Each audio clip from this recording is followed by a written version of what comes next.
Salut à tous, on se retrouve aujourd'hui pour parler du FC Barcelone en ce dimanche 24 novembre et on commence tout d'abord avec le prochain match après la rencontre hier contre le Celta Vigo. Donc prochain match, on est le 24, c'est le 26, c'est après-demain, ça sera la réception de Brest en Ligue des Champions, donc une équipe qui n'a toujours pas perdu en Champions League, donc ce sera un beau test pour le FC Barcelone, même sur le papier, il n'y a pas photo bien sûr, le Barça est au-dessus, on verra, parce que là ça reste quand même une rencontre de Champions League, on en parlera bien sûr beaucoup demain et surtout après-demain où on fera l'avant-match. On continue, tiens, on va parler de Lamine Yamal et la commission anti-violence a déclaré qu'elle enquêtait toujours sur les insultes racistes dont a fait l'objet Lamine Yamal au Bernabéu lors du Classico qui s'est joué le 26 octobre. Tiens, on est le 24, donc dans 2 jours, ça fera un mois que le Barça a posé un 4-0 à Madrid. On se souvient que Lamine Yamal a été buteur, mais il avait reçu des insultes racistes. Mais on peut voir que la commission anti-violence voilà, elle enquête toujours bien sûr par rapport à ça.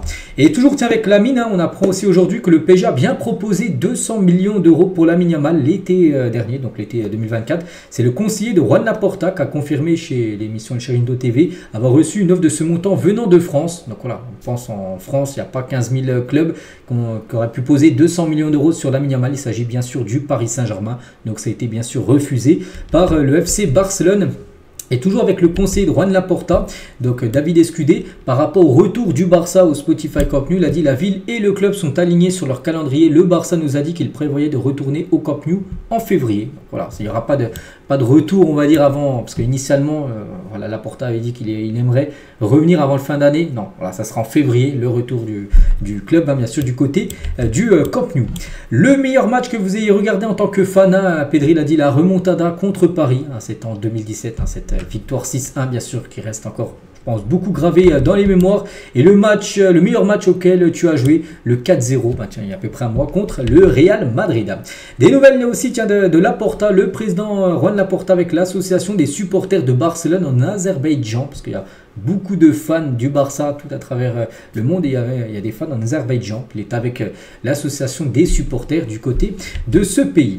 On va parler d'Ansu Fati, donc le Fenerbahçe n'est plus intéressé. Voilà, il clôture le dossier Fati parce que de base il voulait le faire venir en janvier pour l'avoir en prêt, mais du coup on sait que Fati a été blessé et du coup voilà, il jette l'éponge. Du coup Fati, soit il restera à Barcelone ou soit il partira à toujours Séville que j'ai pu voir, qui est toujours intéressé par Ansu Fati. Concernant Kimmich, le Bayern et Kimmich négocie toujours le renouvellement du contrat du joueur allemand en fin de contrat en fin de saison. Donc le Bayern aimerait le prolonger. Si aucun accord n'est trouvé, un transfert en première ligue est envisagé, mais le Barça ainsi que le Real Madrid surveillent de près sa situation. Donc voilà, le Barça toujours sur Kimmich bien sûr, surtout s'il venait être libre l'été prochain à pas prolonger. Donc le Barça bien sûr serait très intéressé. Concernant Lewandowski, donc le contrat de Lewandowski se termine à la fin de la saison. En 2025, là, il sera automatiquement renouvelé jusqu'en 2026. Cependant, le joueur veut rester jusqu'en 2027. Voilà, donc lui, il aimerait encore avoir une année en plus dans son contrat et rester jusqu'en 2027 du côté du club. Après, moi, je pense qu'il va rester encore la saison prochaine, c'est sûr. Mais en 2026, je pense que le Barça, il y a peut-être des chances qu'il tente un autre joueur, un Erling Haaland, essayez, j'ai pas dit le recruter sûr, mais essayez, pourquoi pas le gros coup Erling Haaland, on verra. Voilà, le projet de Lewandowski, c'est de rester encore quelques années du côté du Barça, encore 3 ans. Le Barça pense qu'il sera difficile de signer un attaquant de haut niveau, non seulement à cause de l'aspect économique, parce que le Barça ne peut pas faire ce qu'ils veulent sur le mercato, mais aussi parce qu'il serait difficile de l'avoir dans l'équipe aux côtés de Lewandowski, parce qu'il sera en concurrence avec Lewandowski. Actuellement, c'est compliqué de gagner sa place devant Lewandowski. Et c'est vrai qu'il y a ce joueur, il y a Jonathan David, où il y a quelques jours, il a dit une déclaration de sa part qui serait heureux de venir jouer du côté du Barça. Je pense que ce serait l'attaquant parfait du côté du club, surtout qu'il est libre. Il a 10 ans de moins que Lewandowski, ce serait un joueur qui apprendrait aux côtés de Lewandowski l'année prochaine, puis après peut-être serait le titulaire après de l'équipe en 2026, on verra. Mais ouais, pour moi je pense que le Barça doit se focaliser sur Jonathan David. Concernant Nico Williams, le plus gros obstacle pour Barcelone à signer Nico Williams, c'est le salaire élevé du joueur. Il gagne environ 9 à 10 millions d'euros net à Bilbao, donc on pense s'il venait à signer du côté du Barça, il aimerait toucher le même salaire. Il ne va pas venir à Barcelone et toucher moins que ces 10 millions qu'il touche net. Donc voilà, ça c'est un problème et c'est pour ça qu'il y a des infos d'après Sport. Bien que les frais de transfert de Kvaratskhelia soient plus élevés, parce que Kvaratskhelia ça coûte 80 millions, Nico Williams ça coûte 65, et le Barça pourrait préférer signer plutôt l'ailier de Naples en raison de ses exigences salariales inférieures, parce que lui en salaire il touche déjà beaucoup moins, il touche aux alentours des 4 millions d'euros du côté de Naples. Donc s'il venait à signer au Barça, peut-être qu'il pourrait toucher 6. Voilà, donc alors que Nico lui touche 10 et on ne pense pas qu'il va vouloir réduire son salaire pour venir à Barcelone. Donc c'est pour ça, même s'il coûte plus cher que Kvaratskhelia niveau salaire, eh ben, il coûterait beaucoup moins que Nico Williams. Voilà. Donc après, on sait que le Barça aimerait avoir un ailier gauche pour amener de la concurrence à Rafinha. Le Bayern et le Barça sont deux options pour que Jonathan Tah parte cet été avec un transfert gratuit. Il est fort probable qu'il choisisse l'un de ces deux clubs. Ça peut être le Bayern Munich, mais ça peut être le Barça qui pourra accueillir Jonathan Tah gratuitement. Ce serait bien sûr un énorme coup. Une nouvelle photo du maillot extérieur de la saison prochaine portée par Pedri. Il est sublime. On a même l'impression, de base, je pensais qu'il était jaune. Mais là, sur cette photo, j'ai l'impression qu'il est doré le maillot. Il va être sublime. Donc avec un peu du noir, avec un peu de violet aussi sur le côté. L'écusson aussi qui sera violet. Il va être vraiment fantastique. Voilà, quoi pourrait ressembler bien sûr le maillot extérieur. On continue avec quelques déclarations de Daniel Mo. Donc Hansi Flick exige aussi beaucoup. Il a des moments drôles, mais quand il est temps de travailler, c'est un travail bien sûr sérieux.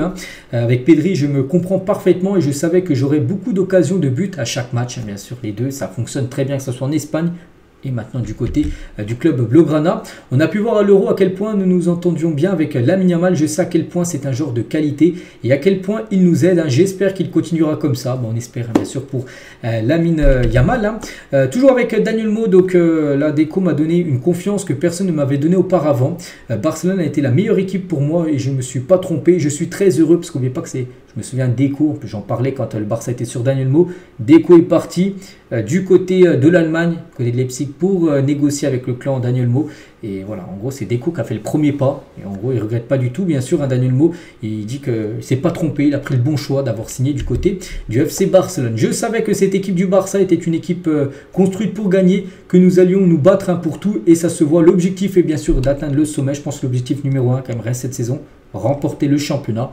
Puis après, pourquoi pas des bonus avec la Super Coupe d'Espagne, avec la Coupe du Roi et la Ligue des Champions. C'est de faire le meilleur parcours possible. Et je savais que je me sentirais très bien dès le départ. J'étais convaincu que le Barça était le meilleur club pour moi et je savais que ça se passerait bien. Et pour l'instant, ça se passe très bien. Pour Daniel Mo, et j'ai une confiance totale dans le club. Ils savent quoi faire. Et je me concentre simplement sur le jeu. En ce moment, je peux jouer. Et en janvier, je suis sûr que je pourrai le faire encore parce qu'oubliez pas qu'il devra de nouveau être inscrit. Et il dit, je ne suis pas inquiet, j'ai la confiance du club à 100%. Il sait que le club trouvera un moyen de nouveau le enregistrer pour la deuxième partie de la saison en Liga. On continue les gars avec la MSN. Quand elle a marché sur la Liga en 2015-2016, regardez-moi ces statistiques. Donc 38 matchs, mais les 3 cumulés c'était 90 buts et 50 passes D. Je ne sais pas si vous vous rendez compte, les stats sont quand même monstrueuses. Ça fait 140 buts et passes D en 38 matchs de Liga. Pour Messi, pour Léo Messi, Neymar et bien sûr Luis Suarez et Di Maria, ancien joueur du Real Madrid, il a souvent affronté le Barça. Il a dit la seule façon de battre l'équipe du Barça et de Pep était de les tacler, se battre et courir plus qu'eux. Cela a augmenté la pression et la friction sur le terrain. J'ai toujours pensé à Messi et je ne pouvais pas le blesser, mais nous n'avions pas d'autre choix pour l'arrêter de tacler Messi, même si bien sûr c'était son collègue en sélection. Et il dit Di Maria, donc Cristiano représente le travail tout simplement. Messi est un talent pur, un cadeau de Dieu. Il n'a besoin d'aucun effort. Il est juste le meilleur dans ce domaine, dans le football en gros. C'est pourquoi la différence entre eux est si grande. Léo ne peut être comparé à personne parce que lui, il a joué avec les deux. Il a joué avec Messi en sélection avec l'Argentine. Il a joué avec Ronaldo, donc il a joué avec lui au Real Madrid. Et il a dit en gros, Messi en gros, il peut être comparé à personne. Voilà, parce que lui, c'est un don tout simplement qu'a eu Léo Messi. Et pour finir, avec Di Maria, c'est la dernière info. Donc je pense que Léo Messi a plus de dimension en tant que footballeur que Ronaldo. J'ai toujours dit la même chose, je continuerai à le dire. Ce sont les deux meilleurs joueurs de l'histoire, mais Messi représente un énorme écart par rapport à Ronaldo. Un mot fort quand même de Di Maria bien sûr sur Léo Messi. Et on finit avec cette équipe des Barça légendes. N'oubliez pas que je crois que c'est le 16 décembre prochain, il y a un match à Tokyo contre les légendes du Real Madrid. Et on peut voir quelques joueurs qui composeront cette équipe comme Rivaldo, Emilson, Romario, Giovanni et Adriano qui devraient être présents lors de cette rencontre. Donc voilà les gars ce qu'il y avait à dire. J'espère que ça vous a plu. On se retrouve demain lundi. On parlera bien sûr du match d'hier et on commencera aussi à parler du match contre Brest prévu après-demain en Champions League. Et je vous souhaite une très bonne journée, bonne fin de week-end et à demain.